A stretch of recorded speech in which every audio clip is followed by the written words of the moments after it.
नमस्ते। आप सभी से अनुरोध है कि कृपया हमारी चैनल को सब्सक्राइब कीजिए, वीडियो को लाइक कीजिए और हमारे धर्मापड़ा मर्चेंडाइज स्टोर पर अवश्य जाएं। वहाँ पर आपको दिखेंगी इस तरह की जैकेट्स, हुडीज और बहुत सारी और गुडीज। सेल के केवल 2 दिन बचे हैं और 30% डिस्काउंट चल रहा है। तो भाई साहब, मौका कतई मत चूके। अब आ जाते हैं एक आज की बड़ी खबर पे। ममता दीदी के दिन बिल्कुल ठीक नहीं चल रहा, क्योंकि ममता दीदी के साथ आज जो कुछ भी मेसी वाला जो मेस हुआ वो तो अलग चीज़ है। और ममता दीदी जो थी वो जेन जी को इम्प्रेस करना चाहती थी, लेकिन जेन जी की जगह पता चला कि मामला उल्टा ही पड़ गया। सारी की सारी जेन जी नाराज़ हो गई। बताइए, अगर आप बंगाल में फुटबॉल के साथ किसी तरह का मजाक करते हैं या फुटबॉलर के साथ, किसी बड़े फुटबॉलर के साथ, जो मुझे याद है जब मैं कलकत्ता में था उस समय पेले आया था, ओ हो, पूरा का पूरा कलकत्ता पागल हो गया था। इसी तरह से अब मेसी आ रहा है, तो आप देखिए अर्जेंटीना इस समय वर्ल्ड चैंपियन है और मेसी के कारण वर्ल्ड चैंपियन है, तो Messi was a big draw definitely. लेकिन भाई, तृणमूल कांग्रेस का क्या करोगे? तृणमूल कांग्रेस कुछ भी मैनेज नहीं कर सकती है। आपको पता है, उसको सबसे अच्छी चीज़ जो आती है वो आता है किस तरह से एक्सटॉर्शन करना है, किस तरह से सिंडिकेट चलाना है, किस तरह से कट मनी लेना है, और किस तरह से हर एक आदमी के धंधे से हफ्ता का वसूल करना है। ये सारे काम तृणमूल जानती है। और तृणमूल से यदि आप ये एक्सपेक्ट करें कि वो एक इस तरह की इवेंट मैनेज कर लेगी, तो भाई जो कोई भी मैनेजर था उसको कर दिया साइडलाइन, जो कॉरपोरेटर्स वगैरह थे उन्होंने कर लिया कब्जा, मामला उल्टा हो गया। लेकिन खबर ये नहीं है, खबर जो है वो बहुत बड़ी है और वो खबर एसआईआर को लेके है और वो खबर हुमायूं कबीर को भी लेके है। हुमायूं कबीर जो है वो वैसे ही बंटा ढार किए दे रहे हैं। उधर एसआईआर के फिगर आ गए हैं मार्केट में जो फिगर आए हैं वो अत्यंत चिंताजनक है, क्योंकि हम भी आपको 55 लाख के आसपास का फिगर बता रहे थे। एएसडीडी का मतलब होता है absent, shifted, dead and duplicate. तो ये एएसडीडी जो है इसका फिगर आ गया है 58 लाख। लेकिन उसके अलावा जो एक और फिगर आ रहा है वो बहुत ही तगड़ा है। वो ये है कि भाई 85.19 लाख वोटर ऐसे हैं जिनकी एंट्री को लेकर शंका है। और एंट्री को लेकर शंका क्यों है, ये मैंने कुछ तो थोड़ा बहुत आपको हिंट दिया था, अभी कल ही दिया था। कल सवेरे जो मैंने सोलो चलाया था उसमें मैंने कुछ हिंट दिया था, लेकिन अब तो पूरे के पूरे आंकड़े आ गए।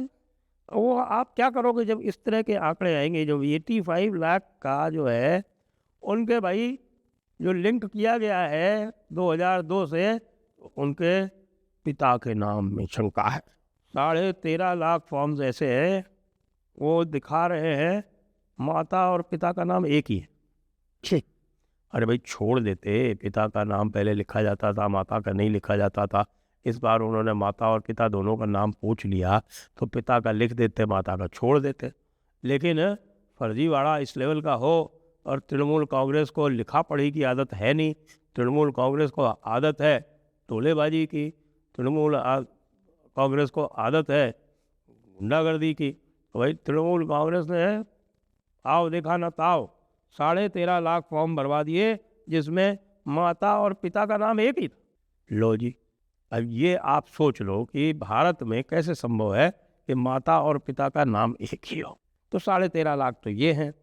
फिर लगभग 12 लाख फॉर्म्स ऐसे हैं भाई साहब, 12 लाख फॉर्म्स ऐसे हैं जिसमें पिता की आयु 15 साल से कम। राइट, पिता की आयु 15 साल से कम है। वैसे मैंने जो बताया था, मुझे लगता है इसमें कुछ आंकड़े में गड़बड़ है। इसमें बेसिकली ये है कि बच्चे की और बाप की आयु में 15 साल से कम का अंतर है। 24 लाख ऐसे हैं जिनके 6 से ज़्यादा बच्चे हैं, तो वो सब चेक किए जाएंगे भैया, बच्चे हैं कि दूसरे अडॉप्ट कर लिए, बांग्लादेशी ले लिए, क्या हुआ। फिर करीब 4 लाख दादाजी लोग ऐसे हैं जिनकी आयु 40 साल से कम है। दादा थ्योरेटिकली तो पॉसिबल है ना, है भाई। 20 साल की उम्र में बाप बन गए और बेटा 20 साल की उम्र में बाप बन गया, तो 40 साल की उम्र के ज़्यादा हो सकते हैं, लेकिन संभावना नगण्य होती है। तो ये सारे के सारे जो हैं ये चेक किए जाएंगे भाई साहब। और आप ये देखें कि इनके सेटल कैसे होगा। सेटल ऐसे होगा कि सेटलमेंट इनका ऐसे होगा कि अब इनकी मास हियरिंग होगी। अब उसकी हियरिंग के लिए AERO लगाए जा रहे हैं और बड़ी संख्या में AERO ऐड किए जा रहे हैं, सब देखा जा रहा है। लेकिन AERO आफ्टर ऑल होंगे तो पश्चिम बंगाल सरकार के मुलाजिम, तो वो गड़बड़ ना करें, उसके लिए मैकेनिज़्म भी इवॉल्व किया जा रहा है। उसके लिए भी मैकेनिज़्म इवॉल्व किया जा रहा है भाई साहब। अब ये संभव कैसे हुआ? AI का बड़े स्तर पर प्रयोग किया गया है। यानी AI में पूरा गर्दा काट दिया इलेक्शन कमीशन। इतना भी AI मत करो भाई ज्ञानेश कुमार जी। ये आर्टिफिशियल इंटेलिजेंस कैसी है जो नेचुरल स्ट्यूपिडिटी को काउंटर कर दे रही है। वही वाली बात हुई कि इलेक्शन कमीशन ने देखा कि भाई कुछ ऐसे क्षेत्र हैं, कुछ ऐसे एरियाज हैं जहाँ वो तृणमूल से लोहा नहीं ले सकते। तो उन्होंने कहा अच्छा चलो ऐसे क्षेत्रों में चलते हैं, AI ले आते हैं। कोई AI से तृणमूल का कोई लेना देना नहीं। जिस किसी ने आज तक AI की बात की है उसको तृणमूल वालों ने बंगाल से बाहर भगा दिया। अब आप ये बताओ कि अगर 1 करोड़ वोट कट जाते हैं तो क्या होगा? 7.66 करोड़ वोट में से अगर 1 करोड़ वोट कट जाता है भाई साहब, 15% का फर्क पड़ जाता है।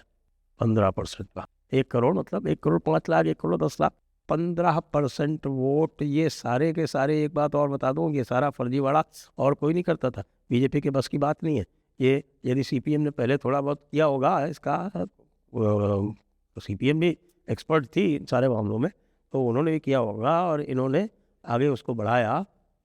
भारतीय जनता पार्टी कोई भी फेक काम करने में सफल नहीं थी, संभव ही नहीं था। बाहर थी, सत्ता से लगातार बाहर रही है सदैव से। जब से भारत स्वतंत्र हुआ है, जब से 1952 से चुनाव आरंभ हुए, तब से कोई इसकी संभावना ही नहीं है। तृणमूल वाले इस मामले में बिल्कुल एक्सपर्ट थे। अच्छा, दूसरा मैं आपको बता ही चुका हूँ कि 31 तारीख से पहले रैशनलाइजेशन होना है पोलिंग बूथ का, और 500 से ऊपर के जितने भी हाई राइज हैं, 500 वोटर से ज़्यादा के जितने भी हाई राइज हैं, जितने भी अपार्टमेंट हैं, उनमें उनके अपार्टमेंट के अंदर बूथ बनना है। परमानेंट बनाओ, नहीं तो टेंट लगा के बनाओ, बनेगा। वहाँ पे बिल्डिंग मिल जाए तो ठीक, नहीं मिले टेंट लगाओ, बूथ तो बनबे करेगा। साथ में मियाँ हुमायूं कबीर ने और नींद उड़ा रखी है ममता दीदी की। ममता दीदी ने सोचा था कि इसको जो है थोड़ा किनारे कर देंगे, साथ में ये काम कर ही रहा है, कंसोलिडेशन हो जाएगा तो अच्छा है, वहाँ पर दूसरों का कंसोलिडेशन नहीं होगा। लेकिन हुमायूं कबीर तो अपनी अलग ही चाल चल रहा है। वो सस्पेंड और लंबित होके और बाहर निकलने की तैयारी में। वो कह रहा है हम तो ओवैसी के साथ में मोर्चा बनाएंगे और जितने भी मुस्लिम बाहुल्य क्षेत्र है या जितने भी मुस्लिम बाहुल्य कॉन्स्टिट्यूंसी है, वहाँ सब पर हम मुसलमान को ही जिताएंगे। लो कर लो बात। आप क्या करेंगी ममता दीदी? आ गई ना। यही होता है। जब AUDF पहले बना था तो उसको बड़ा इनकरेजमेंट दिया था कांग्रेसियों ने, लेकिन बाद में पता चला कि AUDF उनके ही गले की घंटी बन गया। और AUDF के कारण अब कांग्रेस पावर में नहीं आ पा रही है पिछले 10 साल से, आगे भी नहीं आ पाएगी। अब रिवर्स कंसोलिडेशन हो गया। अब हुमायूं कबीर जी रिवर्स कंसोलिडेशन करा रहे हैं और उस रिवर्स कंसोलिडेशन के चलते ममता दीदी की हालत ख़राब है कि भाई 1.25 करोड़ वोटर कट गया, उधर कोई 20-25 लाख CAA से ऐड हो गया, और इधर हुमायूं कबीर जो है वो रिवर्स कंसोलिडेशन कराने चले। You can not write worse horror story. इससे ख़राब हॉरर स्टोरी और क्या होगी? वैसे कुछ लोग कहेंगे कि साहब it's a good horror story, क्योंकि एक गुड हॉरर स्टोरी मतलब होता है कि जितना ही हॉरर ज़्यादा हो, it's a good horror story. तो Humayun Kabir, SIR, CAA together, it's a great horror story. It is really scaring away Mamata Didi. जय हिंद, जय भारत, वंदे मातरम।